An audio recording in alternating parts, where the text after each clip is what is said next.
Hey Matt, I'm making a coffee. Do you want one? Yeah, please, milk, 2 sugars. Cool. Oh, what's up? You're not looking your normal self?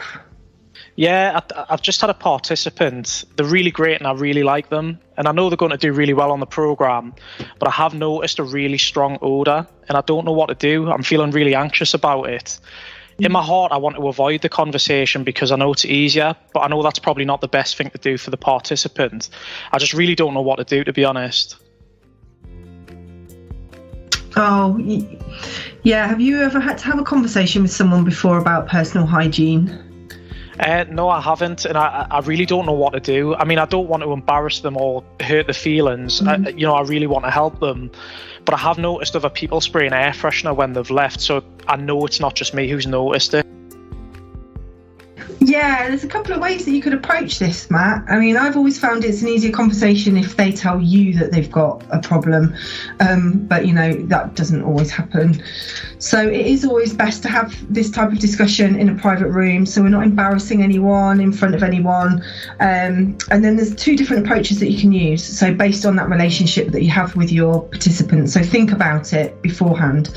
So obviously you've got naturally asking the sensitive questions, so about their living environment, getting them to think about talking through their day to you, looking at whether or not they've got running water in the home, whether or not they've got access to washing their clothes, and then by this way they're more likely to acknowledge that they've got an issue, and they'll probably say, I don't have a washing machine actually, or I don't have access to running water. It does happen. And then when they let us know that, we can then support them with their situation. But you know what? Sometimes the sensitive approach doesn't work, and we really need to then support the participant by having a slightly more direct approach, which needs to be prepared at the same time as your sensitive approach so that you can fall back on it if needed, and have that ready. But also what's really important with this is that it's delivered with real care. So this obviously means that you've got to plan in advance, make sure you've got a plan with what you're going to say, have the plan A and plan B in terms of, sensitive and direct, book a private room, and then obviously be aware of the possible solutions that we can offer and support them through this difficult situation. Yeah, that's really useful. Thanks, Sam. I mean, to be honest, I hadn't really thought about where to have the conversation, and I hadn't really thought about taking the time to actually understand the participants' personal circumstances either, to be honest. And if I'm totally honest, I hadn't even thought about planning the conversation. How would I go about phrasing the sensitive and the direct approach? Yeah, of course, Matt, not a problem. I'll talk you through both the approaches and go through some of the examples where we've supported participants before with around hygiene issues. So like the sensitive approach is like asking them those questions like, help me to understand you, about your day, talk me through what you do from the moment you wake up, your morning routine basically until you leave the house. What do you do on the weekend? How much time do you spend doing your chores or exercising? And they seem kind of strange questions, but I had a participant once whose clothes didn't smell clean, and I thought that it was because they didn't have enough clothes and they were kind of re-wearing the same clothes over and over again and not really washing them regularly.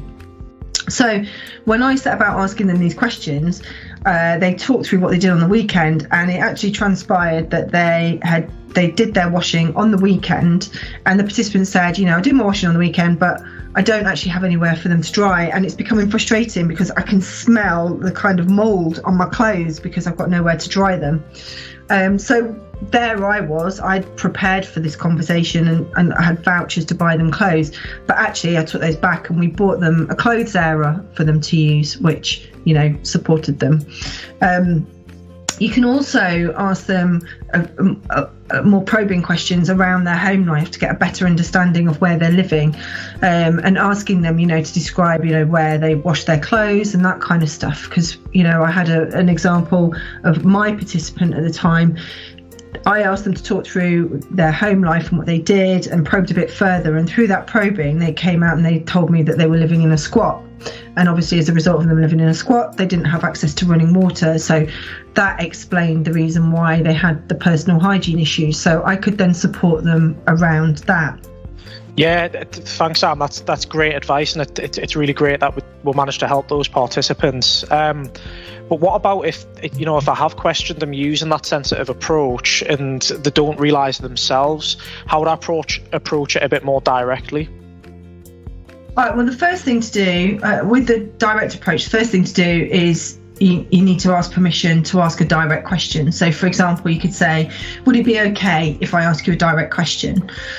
So when you do this, though, you need to make sure you've got that positive intent and that you're being kind towards the participant and their current situation. So if I'll give you just an example of a participant we had in the past who didn't have any teeth and had bad breath, as well as being really, really thin, and we had real concerns about their well-being and could see that we needed to give them, some additional support. So the advisor said to them, would it be okay if I asked you a direct question? And hesitantly, the participant said, yeah. So the advisor said, I've noticed that you don't have any teeth. Can you tell me a little bit more about that? And as a result of that question, the participant explained that they'd lost all of their teeth and they'd had dentures before, but they didn't get on with them. They made the mouth sore and now they couldn't really eat. So, and also on top of that, they were currently walking over 8 miles a day to visit their partner because they didn't have any money for public transport. So they were doing that excessive exercise on a limited diet and they were really thin as a result of it. So the advisor, looked at what support we could provide them to overcome this. And we supported them with food supplement shakes in the interim while we arranged dental appointments to help them have new dentures fitted. And then after that, we supported them with the aftercare appointments at the dentist to ensure they didn't have the same experience that they had previously, with the sore gums and all that kind of stuff. So it really worked out that way for them, giving them that end-to-end care with it all. Yeah, I mean, that's great that we were able to help them. But Sam, what would I do if they say no to being asked those direct questions?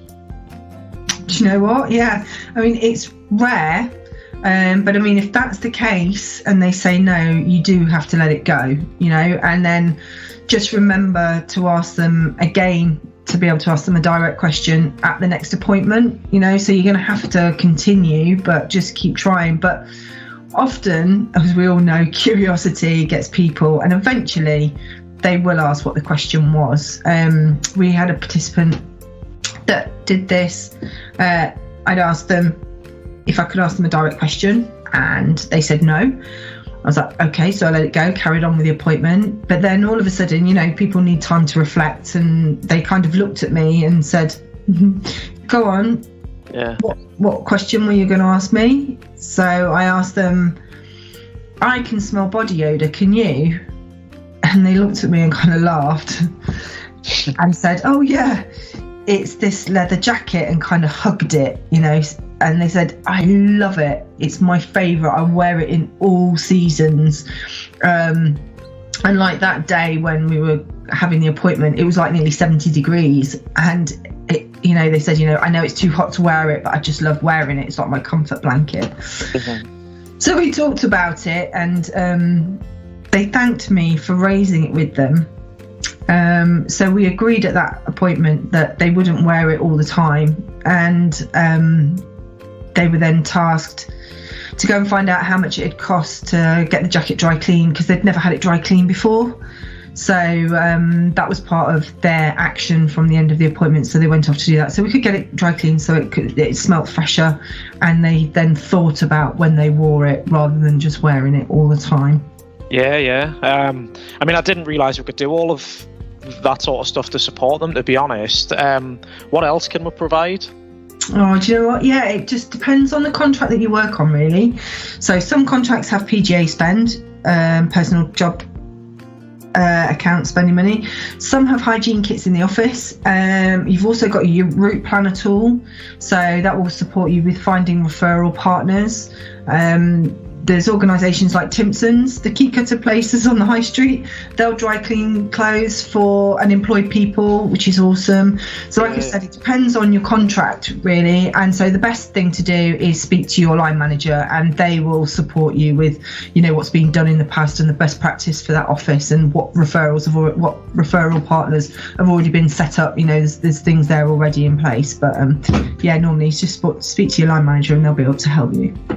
Brilliant. Yeah, I mean, that's really good advice. Thanks, Sam. I mean, I know I really need to plan, prepare and practice this before I attempt to actually speak to my participant, to be honest. But I know that I need to be fair, kind and show empathy.